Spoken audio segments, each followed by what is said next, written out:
નમસ્કાર, આપ જોઈ રહ્યા છો સ્પાર્ક ટુડે ન્યૂઝ. સિનોર જેસી પટેલ સાર્વજનિક હાઈસ્કૂલ ખાતે તાલુકા કક્ષાની શ્રીમદ ભગવત ગીતા શ્લોક પઠનની સ્પર્ધા યોજાઈ, જેમાં સિનોર તાલુકાના 95 સ્પર્ધકોએ ભાગ લીધો. સંસ્કૃત ભાષાનું મહત્વ અને શ્રીમદ ભગવત ગીતા ગ્રંથ વિશે વિદ્યાર્થીઓને માહિતી આપવામાં આવી.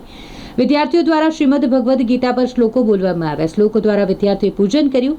શાળાના શિક્ષકો દ્વારા પૂજન કરવામાં આવ્યું. ગુજરાત રાજ્ય સંસ્કૃત બોર્ડ, શિક્ષણ વિભાગ, ગુજરાત સરકાર દ્વારા કાર્યક્રમ કરવામાં આવ્યો હતો, જેમાં સંસ્કૃત ભાષાનું મહત્વ શું છે, શ્રીમદ ભગવત ગીતાના દિવ્ય શ્લોકોનું શું મહત્વ છે તેનું પઠન કરવામાં આવ્યું અને બાળકોએ ખૂબ જ સુંદર રજૂઆત કરી હતી.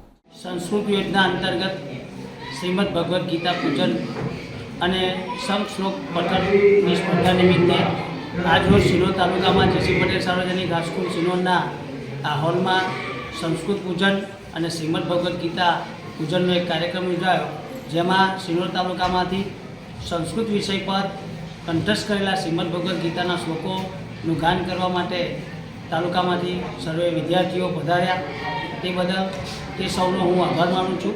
આજના આ સંસ્કૃત પૂજનના કાર્યક્રમમાં આપણી વચ્ચે ઉપસ્થિત સર્વે મહેમાનશ્રીઓનો પણ આ તકે હું આભાર માનું છું અને સર્વ વિદ્યાર્થીઓ વતી વિદ્યાર્થીઓએ કરેલા આ સંસ્કૃતિ પૂજનના અનુસંધાનમાં આજરોજ સ્પર્ધા પૂર્ણ થયા બાદ તેઓ જિલ્લા કક્ષાએ જ્યારે 1લી તારીખે શ્રીમદ ભગવદ્ ગીતાના ગીતા જયંતિ નિમિત્તે તેઓ પરફોર્મન્સ રજૂ કરવાના છે. તેમને પણ અત્યારથી જ શુભકામનાઓ પાઠવું.